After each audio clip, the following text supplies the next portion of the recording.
Este es el hueso coxal. Es un hueso par y plano que forma la cadera. Va a estar formado por 3 huesos, el ilion, el isquion y el pubis. Estos 3 a la vez también estarán formando el acetábulo. Aquí podemos ver su cara externa. Por la parte del ilion tenemos la cresta ilíaca, donde se van a insertar los músculos oblicuo mayor, oblicuo menor, transverso y dorsal ancho. Tenemos esta parte donde se van a insertar los glúteos, el glúteo menor, el glúteo medio y el glúteo mayor. Por acá tenemos el acetábulo, que es la cavidad cotiloidea que recibe a la cabeza del fémur para la articulación coxofemoral. Tenemos la espina ilíaca anterosuperior, donde se van a insertar el sartorio, el tensor de la fascia lata y la cintilla ilopubiana. Por acá tenemos la escotadura ciática, por donde pasa el nervio ciático, y la espina ciática, que va a insertar el ligamento sacroiliac, el músculo gemino superior y el elevador del ano. Acá podemos ver el agujero obturador, donde pasan los nervios obturadores, y este está formado por la rama horizontal y descendente del pubis y la rama vertical y ascendente del isquio. Esta es la espina del pubis, que va a insertar un cartílago para formar la sínfisis. En esta parte del ilion se van a insertar los músculos del glúteo, el menor, el medio y el mayor. Por su cara interna, en la parte del ilion, vamos a ver la fosa ilíaca, que va a insertar al músculo ilíaco. Vamos a ver esta carilla articular para el sacro y vemos acá una línea, que es la línea innominada. Acá se va a insertar el psoas menor. Cuando la línea innominada va hasta el pubis, se convierte en la línea pectínea, que va a insertar el músculo pectíneo. Este es el fémur. Es un hueso largo y en su epífisis proximal contará con cabeza, cuello anatómico. Tenemos el trocánter mayor, donde se insertan los glúteos, los gemelos, los obturadores y el piriforme. Tenemos el trocánter menor, donde se inserta el psoas ilíaco. En su diáfisis se inserta el sartorio, el femoral, el cuadrado femoral y el pectíneo. En su epífisis distal vamos a tener el cóndilo medial y el cóndilo lateral. Y por su parte posterior, en la parte de los cóndilos, también podemos ver la fosa intercontilia, donde se van a insertar los ligamentos cruzados anterior y posterior. Acá tenemos la rótula, que es el hueso que va a ayudar a formar la rodilla. Va a presentar una base, un vértice y un cuerpo. También presenta la inserción del músculo cuádriceps femoral. Esta es la tibia, un hueso de la pierna. También es un hueso largo y en su epífisis proximal veremos los 2 cóndilos para el que articulan con el fémur para formar la rodilla. Vemos el área intercondilia, donde se insertan los ligamentos cruzados. Vemos acá la tuberosidad anterior de la tibia, donde se va a insertar el ligamento rotuliano. De ahí, por su parte anterior, en la diáfisis, se va a insertar los músculos extensores. También acá en su epífisis distal veremos el maleolo lateral y por debajo la carilla articular para el astrágalo del pie.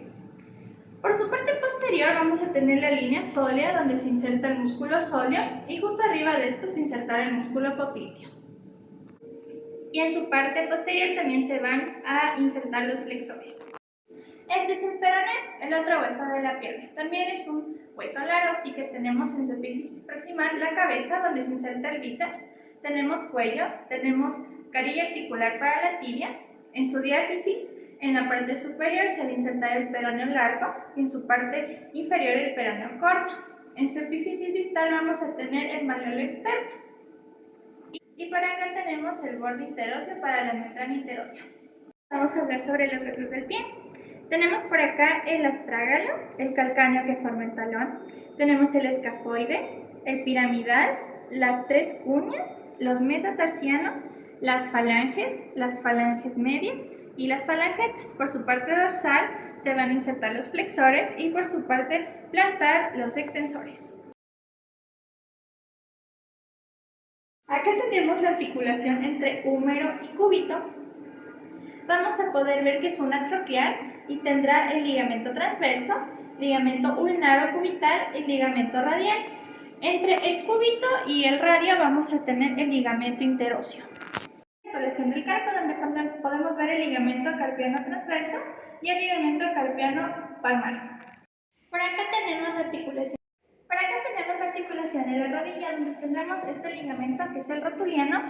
A los lados vamos a tener los colaterales y por la parte de atrás vamos a tener los ligamentos cruzados de la rodilla.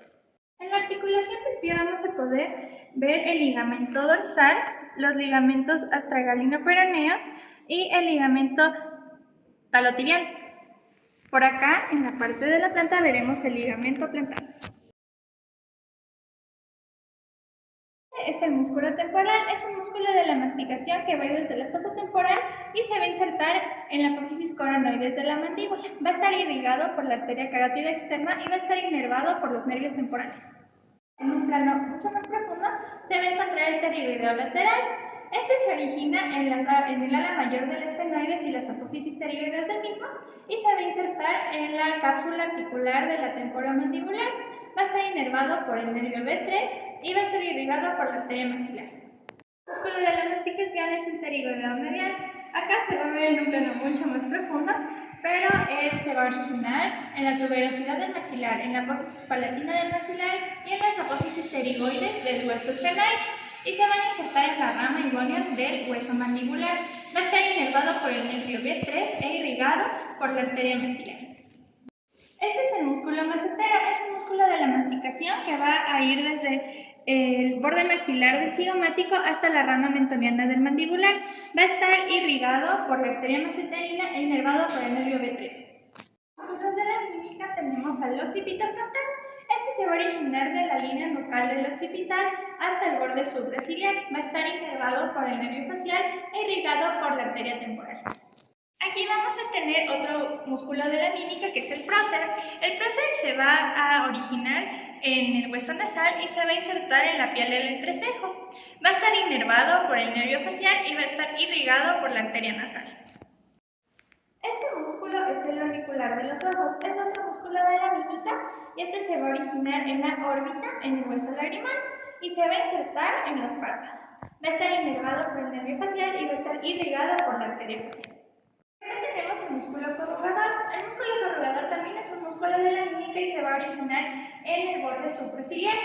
Se va a insertar en la ceja, lo va a inervar el nervio facial y lo va a irrigar la arteria cigomática. Acá vamos a tener el músculo nasal. El músculo nasal es un músculo de la mímica que se va a originar en la fosita multiforme del maxilar, se va a insertar en el hueso nasal, lo va a irrigar la arteria labial y lo va a inervar el nervio facial. Este es el músculo elevador del labio y del ala nasal. Es un músculo de la mímica originado en la apófisis maxilar y se va a insertar en el ángulo de la boca. Va a estar inervado por el nervio facial e irrigado por la arteria labial. Acá vamos a tener dos músculos que son el cigomático mayor y el menor. Estos también son músculos de la mímica que van a estar originados en el hueso cigomático y se van a insertar en el ángulo de la boca. Van a estar inervados por el nervio facial y van a estar irrigados por la arteria labial. Acá tenemos el músculo risorio, otro músculo de la mímica que se va a originar en la fascia parotidia y se va a insertar en el ángulo de la boca. Va a estar inervado por el nervio facial y va a estar irrigado por la arteria labial. Acá tenemos el músculo buccinador, otro músculo de la mímica originado en la apófisis alveolar del mandibular y se va a insertar en el músculo orbicular de la boca. Va a estar inervado por el nervio facial e irrigado por la arteria facial. Por acá tenemos el músculo orbicular de la boca, otro músculo de la mímica que se va a originar en el maxilar y en el mandibular y se va a insertar en el ángulo de la boca y en la mucosa del labio. Va a estar inervado por el nervio facial e irrigado por la arteria labial. Superior tenemos el músculo del hombro que es el deltoides que se origina en la clavícula y va hacia la B deltoidea del húmero. Va a estar inervado por el nervio axilar e irrigado por la arteria circunflejo-humeral. Por acá tenemos el bíceps. Este músculo se origina en la parte superior de la cavidad glenoidea y se inserta en la corredera bicipital del húmero. Va a estar inervado por el músculo cutáneo. Por acá tenemos al tríceps. El tríceps se va a originar en la parte inferior de la cavidad glenoidea y se va a insertar en el olecranen y va a estar inervado por el nervio radial y a veces el cubital. Hablar de los músculos del miembro inferior. Por la parte de la cadera tenemos el psoas mayor, el psoas menor y el ilíaco. Estos van a formar el psoas ilíaco que se va a insertar en el trocánter menor del fémur. Por la parte de acá podemos ver sartorio, recto interno, semitendinoso y los bastos que juntos van a conformar la pata de ganso y el cuádriceps femoral. Por acá, en la parte de la tibia, tenemos el tibial anterior, tenemos los peroneos largos y cortos, y en la parte del pie, en la parte superior, vemos a los flexores. Por la parte de atrás vamos a tener los glúteos, vamos a tener el glúteo mayor, el medio y el menor. Vamos a tener los isquiotibiales y acá vamos a encontrar en la parte posterior de la tibia el tríceps sural. El tríceps sural está compuesto por los géminos y va a terminar en el tendón de Aquiles. En la parte plantar del pie vamos a tener los músculos extensores.